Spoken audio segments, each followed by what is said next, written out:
What if the galaxy's most primitive species was actually its original ruler?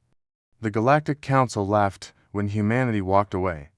But now, entire trade routes are collapsing, and the stars are whispering a forgotten name. They didn't just lose Earth, they lost control. Keep watching. The truth is older than any of them imagined. Orbitum Prime was never quiet. Not really.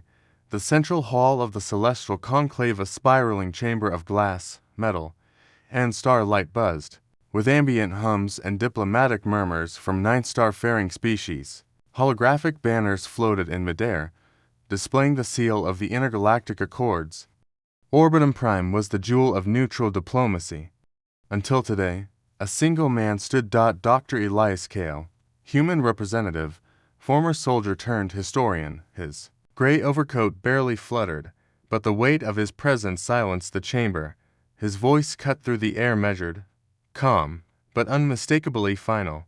After 34 years of service, cooperation, and submission, humanity withdraws from the accord. Gasps rippled through the hall. The Ilvarian delegate blinked all 3 eyes. The Solvan envoy hissed.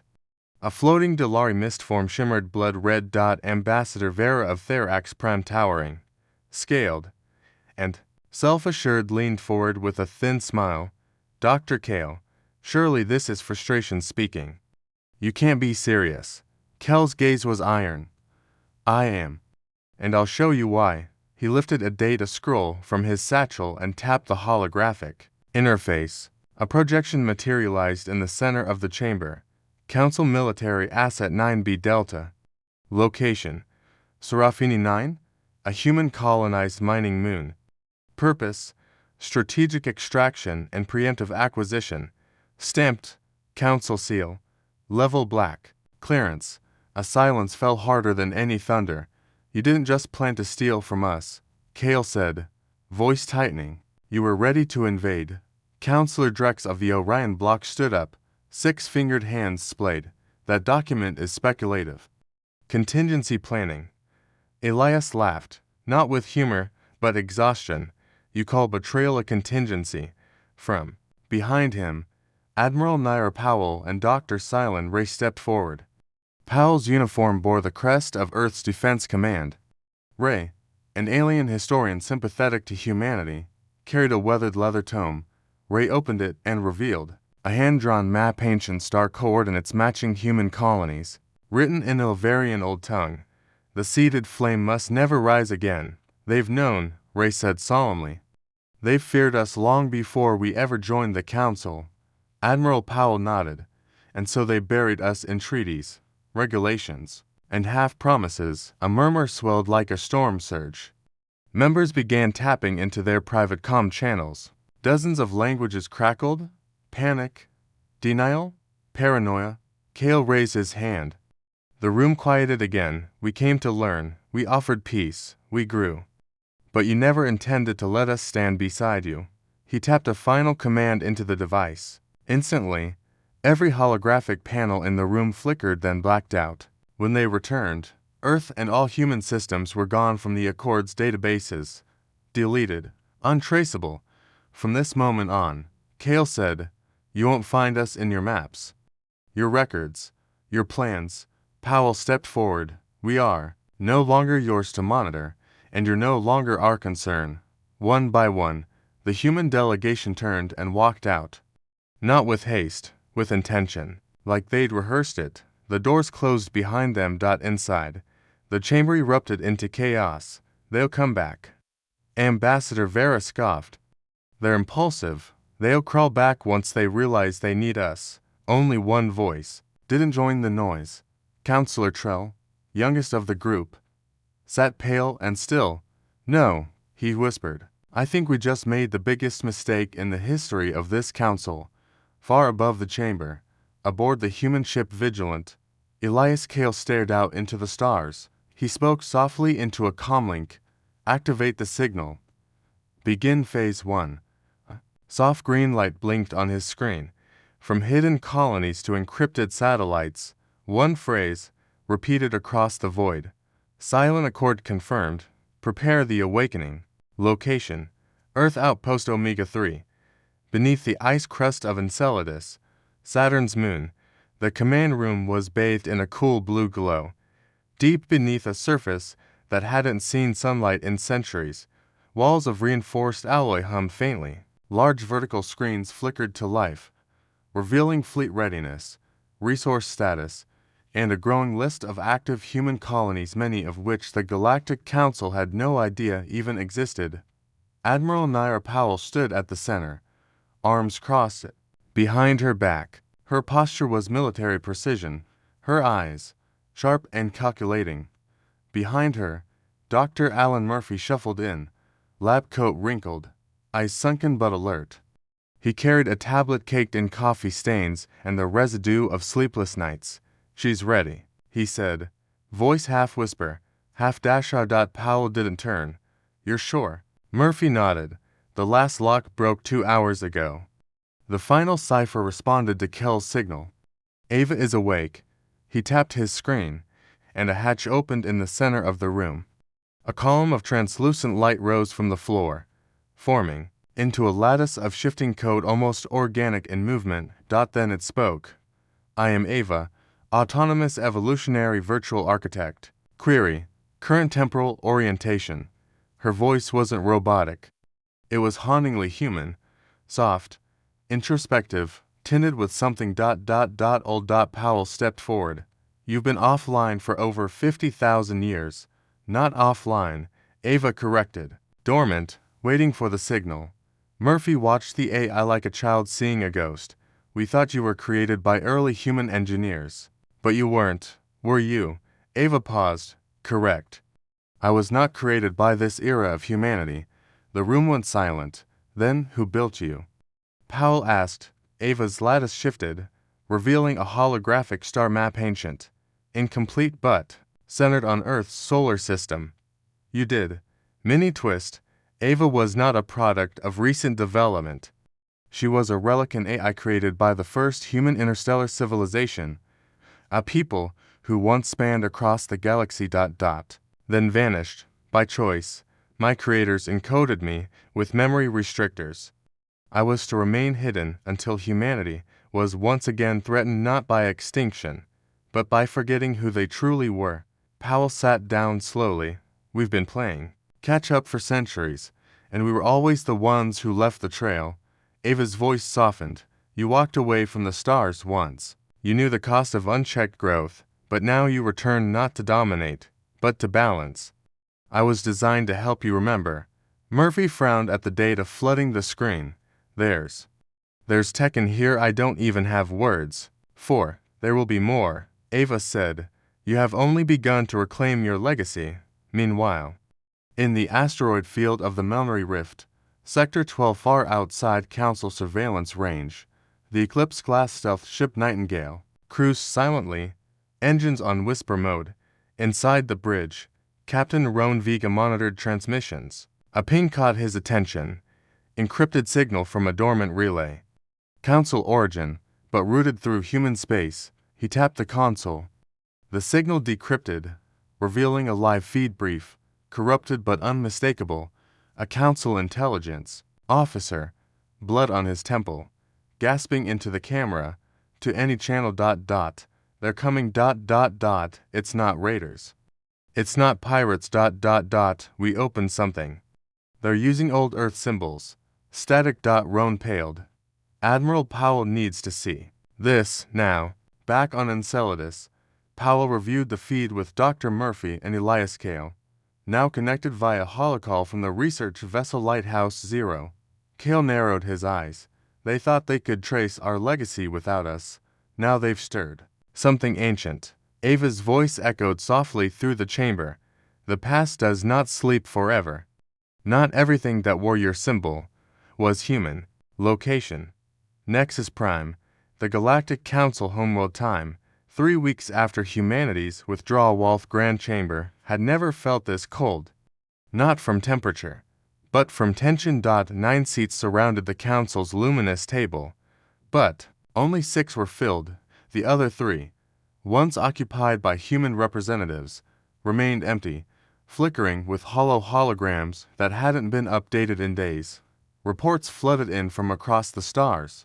Luxury imports from Earth gone, medical shipments missing, terraforming projects stalled. High-grade quantum alloys, once engineered by human specialists, now bottlenecked in manufacturing, and worse.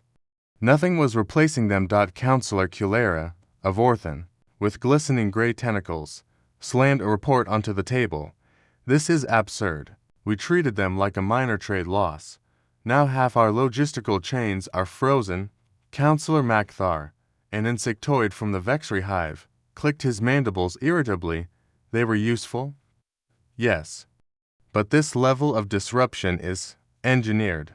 A low voice interrupted the noise. Or ancestral. All eyes turned to Counselor Trell. The youngest member of the council sat hunched over a data slate, skin slightly pale, even for his blue-toned species. His eyes were locked on a holographic map, blinking slowly in disbelief. This isn't sabotage, it's reclamation, Culera hissed. Speak clearly? Child. Trell looked up. Steady now. I accessed records from the early expansion age. Hidden, fragmented archives from Council Year Zero. They mention a species from the Cradle Quadrant, the Terran Ark, who seeded systems, uplifted colonies, even stabilized dimensional rifts with unknown technology. He tapped the slate. A crude symbol appeared, a four-pointed star wrapped in an orbital ring. Humans. The name was erased, but this emblem matches the crest Dr. Ray recorded on Kel's hologram in Orbitum Prime, and it appears in ruins across at least 7 systems, including my own homeworld. Silence. Mini twist. Humanity wasn't just a fast-rising species. They'd been here before, and left breadcrumbs in the bones of the galaxy itself. Counselor Zerketh, who had once dismissed humanity as naive but ambitious, now leaned forward, eyes narrowed. Are you suggesting that humans ... predate our council? Trell nodded slowly. I think they stepped away. And now they're back to finish something we never understood. Meanwhile, in a secure council command bunker, General Dexfall, leader of the council's defense corps, barked orders across the control deck. Warning icons blinked on the central screen, concentrated in the outer rim, near human-adjacent sectors. What do you mean the Beacon 7 station isn't responding? His aide, a trembling Arcturian, swallowed hard. Sir, we received one garbled message, then silence. He tapped the playback. Unmarked ships, black hulls. No transponders. Symbols match ... Earth legacy markers. They're not responding to hails. Requesting immediate backup. Static. Dexfall growled. Dispatch a recon unit. Full stealth. No engagement. He looked at the flickering transmission one more time. The final image showed a half-destroyed docking port, scorched with a sigil, not of the United Earth Federation, but something older, simpler. The same four-pointed star. Back on Nexus Prime, Trell received a private message from a historian on Alvaria X, an encrypted packet only a few kilobytes in size. Inside was a scan of a stone tablet found in a submerged ruin. The translation burned itself into his thoughts. The flame who birthed the stars shall return through silence, and when they do, the arrogant shall kneel.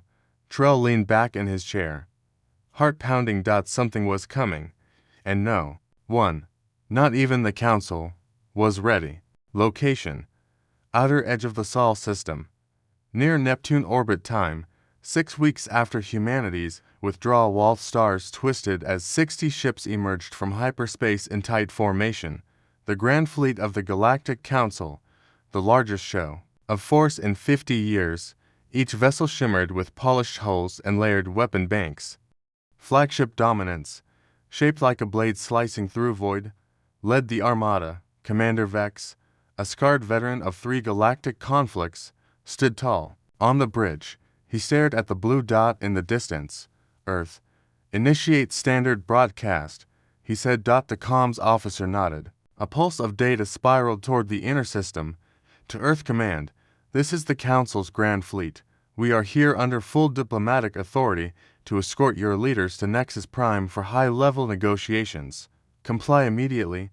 Silence. Then, a single, calm voice cut through the void. Council Vessel Dominance. This is Admiral Greg Martinez of Earth Defense Force. His voice was unshaken, clear, almost too calm. You are trespassing in Sol jurisdiction with a military fleet. This constitutes an aggressive act. You will reverse course immediately. This is not a negotiation. Vex narrowed his eyes. Transmit visual. The screen lit up. A single human ship appeared. Just one. Floating dead center of the fleet. It was the Vigilance-class cruiser Helios Ark. Sleek. Silent. And seemingly alone. Vex chuckled. One ship. His second-in-command grinned. They're bluffing. But the sensor technician paled. Sir, I'm detecting hundreds of energy signatures. They're decaying. And then the void cracked. Suddenly, human ships phased into view across every planetary orbit. Venus, Mars, Europa, even Pluto. Dozens, then hundreds. Each ship moved like liquid glass, bending light, revealing armor the Council had never catalogued. No heat trails, no visible engine exhaust. On board Helios Ark, Admiral Martinez leaned forward, now visible on the Council's main screen. For decades, you mapped our systems, spied on our borders, calculate our potential. He smiled, not arrogantly, but knowingly. We did the same, only we never showed our hand, Commander Vex. This is a violation of every accord. Martinez, you mean the same accords you planned to break with Serafini 9, the ones you ignored the moment we walked away. A beat of silence. Let me show you how serious we are. Behind him, a small scout drone detached from Helios Ark. It shot forward and detonated, not as a weapon, but as a beacon above Neptune's rings. A spacefold ripple tore through the void. From it emerged a monolithic human ship, Aegis Prime, nearly the size of a small moon, bristling with adaptive shield arrays. Its engines barely hummed as it hovered in complete silence.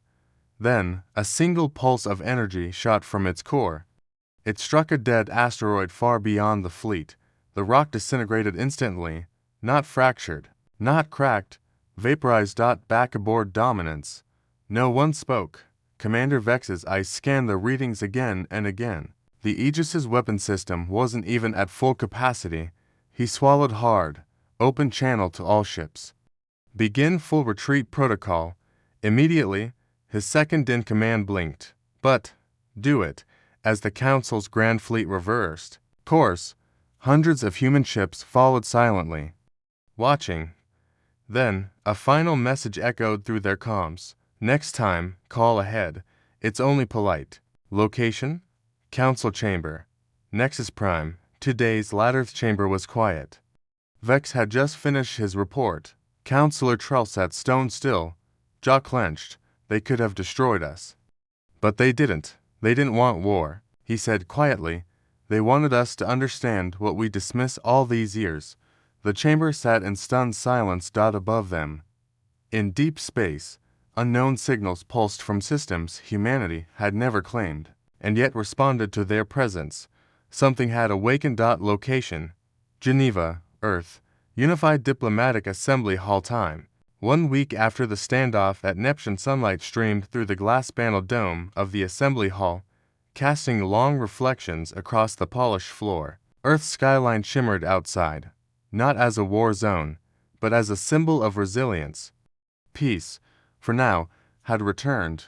On one side of the table sat President Nyalorn of the Unified Earth Council, flanked by Admiral Greg Martinez, Dr. Alan Murphy, and Dr. Elias Kale.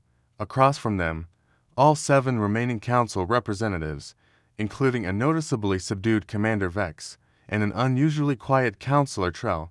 The tension was thick, but not hostile. Not anymore. President Lorne spoke first, her voice measured but firm. You arrived with fleets. We responded with restraint.